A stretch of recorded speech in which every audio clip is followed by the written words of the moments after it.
देश भर में चुनावी माहौल है। ऐसे में राजनीति होना यह संभव नहीं। अब इसी राजनीति के जरिए कांग्रेस होने वाले लोकसभा चुनावों में बीजेपी को मात देने के लिए अपनी रणनीति बना चुकी है, अपनी कमर कस चुकी है।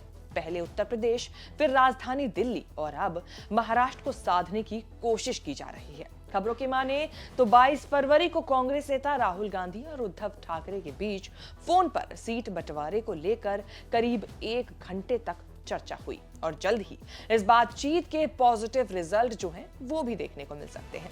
एक दिन पहले राहुल गांधी ने शरद पवार से भी फोन पर बातचीत की थी। अब उद्धव और राहुल के बीच क्या कुछ बातचीत हुई, जानने की कोशिश करते हैं इस रिपोर्ट में। लोकसभा चुनाव को लेकर विपक्षी गठबंधन इंडिया ब्लॉक में सीट शेयरिंग को लेकर सहमति बनने लगी है। खबर है कि राहुल गांधी इस वक्त कई दूसरी पार्टियों के नेताओं से बातचीत कर रहे हैं, संपर्क कर रहे हैं। अब राहुल के फ्रंट फुट पर आकर मोर्चा संभालने के बाद एमवीए यानी महाविकास अघाड़ी के नेता भी एक्टिव हुए हैं। सूत्रों की माने तो एमवीए के नेताओं ने 27 और 28 फरवरी को एक बैठक आयोजित करने का फैसला किया है। इस बैठक में उन सीटों पर सहमति बनाने की कोशिश की जाएगी जिन पर इंडिया ब्लॉक में शामिल एक से ज्यादा पार्टियों की दावेदारी देखने को मिल रही है। बता दें कि महाराष्ट्र से कई बड़े नेताओं के पार्टी छोड़ने के बाद विपक्षी गठबंधन एमवीए के बीच सीट बंटवारे पर बातचीत रुक गई थी। आगे की चर्चा के लिए 22 फरवरी को मुंबई में होने वाली बैठक भी स्थगित कर दी गई, उसको कैंसिल कर दिया गया। कहा यह जा रहा था कि 22 फरवरी को कुछ सीनियर नेता बाहर होने के चलते बैठक में नहीं पहुंच पा रहे थे। सूत्रों के मुताबिक महाराष्ट्र की 48 लोकसभा सीटों में से 8 पर बातचीत फिलहाल अटकी हुई है। कांग्रेस और शिवसेना, जो कि यूबीटी का गुट है, दोनों इन सीटों पर दावेदारी कर रहे हैं। इन सीटों में रामटेक, हिंगोली, जालना, मुंबई उत्तर पश्चिम, मुंबई दक्षिण मध्य, शिरडी, भिवंडी और वर्धा का नाम शामिल है। लेकिन हो सकता है कि अब इन पर भी जल्द सहमति बन जाए। आपको बता दें कि इससे पहले यूपी में सपा और कांग्रेस ने सीट शेयरिंग पर सहमति बनने का ऐलान किया था। यूपी में कुल 80 लोकसभा सीटें हैं। इनमें से 63 सीटों पर सपा और 17 सीटों पर कांग्रेस आम चुनाव लड़ेगी। सपा मध्य प्रदेश की खजुराहो सीट पर भी अपना उम्मीदवार उतारेगी और कांग्रेस वहां सपा उम्मीदवार का समर्थन करेगी। वहीं दिल्ली में भी आप और कांग्रेस के बीच सीट शेयरिंग का फॉर्मूला अंतिम दौर में चल रहा है। दिल्ली में 7 लोकसभा सीटें हैं। सूत्रों के माने तो 4 सीटों पर आम आदमी पार्टी और 3 सीटों पर कांग्रेस के चुनाव लड़ने की संभावना है और इसका ऐलान कभी भी हो सकता है।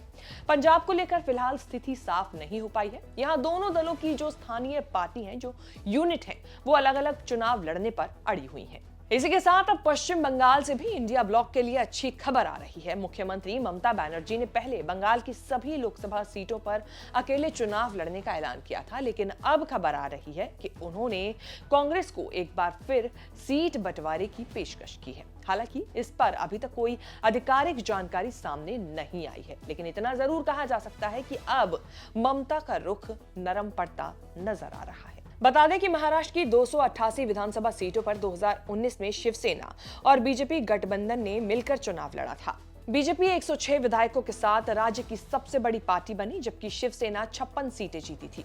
इसके बाद शिवसेना ने ढाई साल के लिए सीएम के फॉर्मूले का दांव चला, लेकिन बीजेपी नहीं मानी।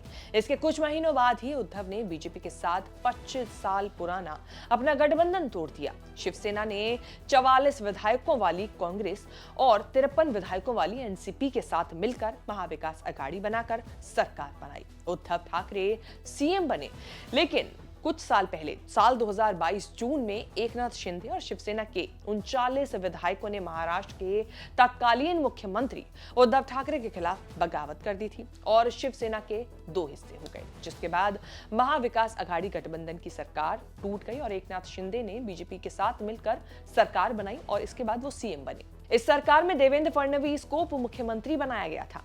जोड़ तोड़ का ये सिलसिला यही नहीं थमा। जुलाई 2023 में भी शरद पवार के भतीजे अजीत पवार ने भी बगावत की। वह नेशनलिस्ट कांग्रेस पार्टी यानी एनसीपी तोड़कर 9 विधायकों के साथ बीजेपी शिंदे के साथ जाकर मिल गए और महाराष्ट्र के दूसरे डिप्टी सीएम बन गए।